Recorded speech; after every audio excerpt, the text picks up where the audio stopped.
Post office saving account জেনে নিন সমস্ত বেনিফিট এবং নিয়মকানুন সম্পর্কে। ভবিষ্যতের জন্য আমাদের প্রত্যেকেরই উচিত টাকা সঞ্চয় করা।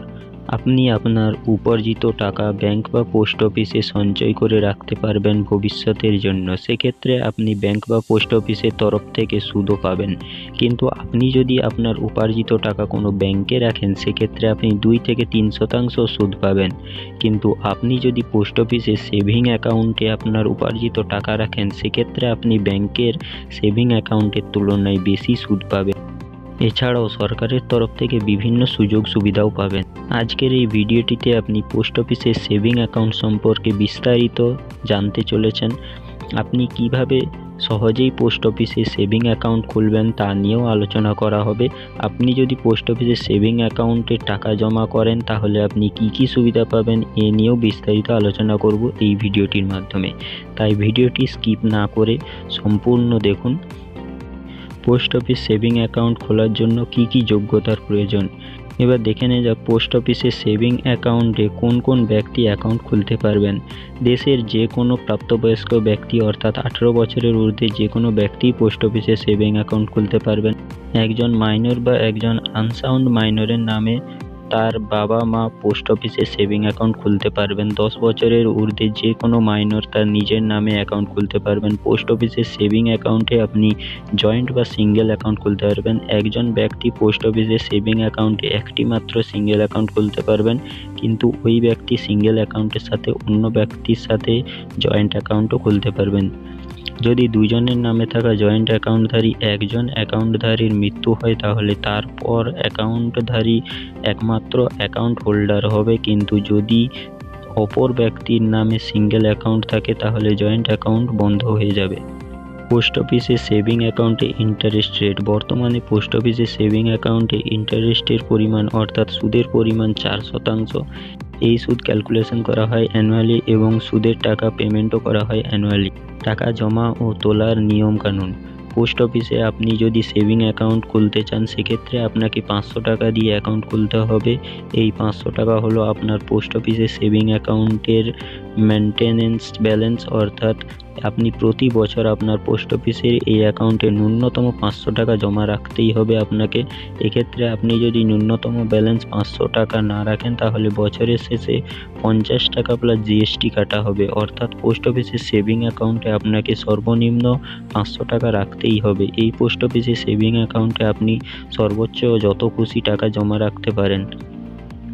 পোস্ট অফিসের সেভিং অ্যাকাউন্ট থেকে আপনি সর্বনিম্ন 50 টাকা তুলতে পারবেন এবং আপনি যদি গ্রামীণ পোস্ট অফিসের অ্যাকাউন্ট থাকে, তাহলে আপনি সর্বোচ্চ 20,000 টাকা পর্যন্ত তুলতে পারবেন।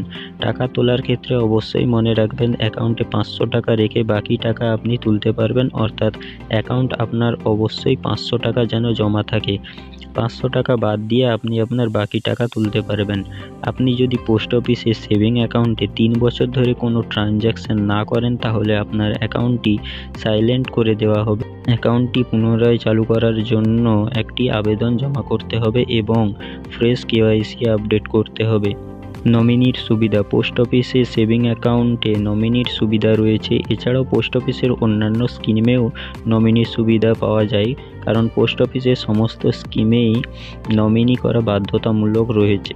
পোস্ট অফিসে সেভিং অ্যাকাউন্টে আপনি সর্বোচ্চ 4 জন ব্যক্তিকে নমিনি হিসেবে রাখতে পারেন এবং আপনি 18 বছরের নিচে কোনো মাইনরকেও নমিনি হিসেবে মনোনীত করতে পারেন। কিন্তু সেক্ষেত্রে মাইনর নমিনি করার ক্ষেত্রে একজন ব্যক্তিকেই অ্যাপয়েন্টি হিসেবে রাখতে হবে। আপনি যদি কোনো ব্যক্তিকে নমিনি হিসেবে মনোনীত করেন, কিন্তু পরবর্তীতে চাইলে ওই ব্যক্তিকে পরিবর্তে অন্য ব্যক্তিকেও নমিনি হিসেবে মনোনীত করতে পারবেন।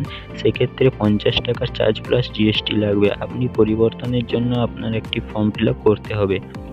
Tax benefit. পোস্ট অফিসের সেভিং অ্যাকাউন্ট থেকে অর্জন করা সুদ যদি বছরে 10,000 টাকা পর্যন্ত হয়, তাহলে সেটা ইনকাম ট্যাক্স অ্যাক্টের US 80 TTA অনুযায়ী ট্যাক্সেবল ইনকাম হিসেবেও ধরা হবে। Account transaction. আপনি যদি কোনো কারণবশত আপনি যদি কোনো কারণবশত আপনার বাসস্থান পরিবর্তন করেন, সেক্ষেত্রেও আপনি আপনার পোস্ট অফিসে সেভিং অ্যাকাউন্টকে ট্রান্সফার করতে পারবেন। অর্থাৎ আপনি একটি পোস্ট অফিস থেকে আরেকটি পোস্ট অফিসে আপনার অ্যাকাউন্টকে ট্রান্সফার করতে পারবেন। পোস্ট অফিস সেভিং অ্যাকাউন্টের বেনিফিট সমূহ। পোস্ট অফিসে অ্যাকাউন্টে আপনি chequebook, ATM card, mobile banking, Aadhaar seeding facility পাবেন। সবার প্রথম চেকবুক ফ্যাসিলিটি। আপনি যদি পোস্ট অফিসে সেভিং অ্যাকাউন্ট চেকবুক ফ্যাসিলিটি নিতে চান, সেক্ষেত্রে আপনাকে একটি আবেদন করতে হবে। প্রতিটি অর্থ বছরে আপনি 10 পাতার চেকবুক ফ্রিতে পাবেন এবং পরবর্তী প্রতি পাতা চেকের জন্য 2 টাকা করে লাগবে। এক্ষেত্রে অবশ্যই মনে রাখবেন, আপনার চেক যদি বাউন্স করে তাহলে আপনাকে 100 টাকা প্লাস জিএসটি দিতেই হবে। ATM card facility. আপনি যদি পোস্ট অফিসে সেভিং অ্যাকাউন্টে এটিএমের সুবিধা নিতে চান, তাহলে আপনাকে একটি আবেদন করতে হবে। এক্ষেত্রে আপনি এটিএম চার্জ হিসেবে 125 টাকা প্লাস জিএসটি দিতে হবে এবং আপনি যদি আপনার এটিএম কার্ড হারিয়ে ফেলেন, তাহলে ডুপ্লিকেট এটিএম করার জন্য 300 টাকা প্লাস জিএসটি দিতে হবে। এই এটিএম কার্ড থেকে আপনি প্রতিদিন 25,000 টাকা পর্যন্ত লেনদেন করতে পারবেন। এক্ষেত্রে একবার টাকা তোলার সময় আপনি সর্বোচ্চ 10,000 টাকা পর্যন্ত তুলতে পারবেন। Mobile banking facility.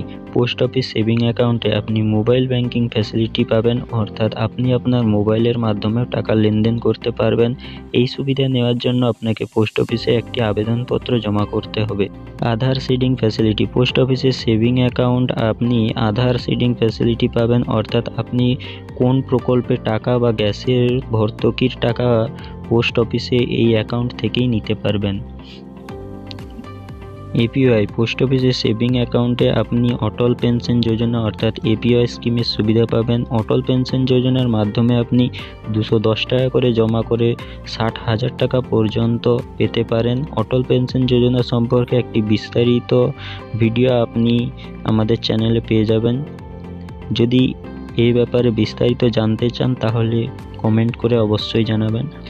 পিএমএসবিওয়াই। পিএমএসবিওয়াই হলো একটি সরকারি বীমা স্কিম। এই স্কিমে মাত্র 20 টাকা বিনিয়োগে আপনি 2 লক্ষ টাকা পর্যন্ত বীমা পেয়ে যাবেন এবং পোস্ট অফিসে সেভিং অ্যাকাউন্টে এই সুবিধা পাবেন। পিএমএসবিওয়াই সম্পর্কে একটি বিস্তারিত ভিডিও বানাতে পারি, যদি আপনারা কমেন্টে অনুরোধ করেন। পিএমজেজেবিওয়াই। পিএমজেজেবিওয়াই হলো একটি জীবন বীমা প্রকল্প, যার পুরো অর্থ হলো প্রধানমন্ত্রী জীবন জ্যোতি বীমা যোজনা। পোস্ট অফিসে সেভিং অ্যাকাউন্টে আপনি এই সুবিধাও পাবেন।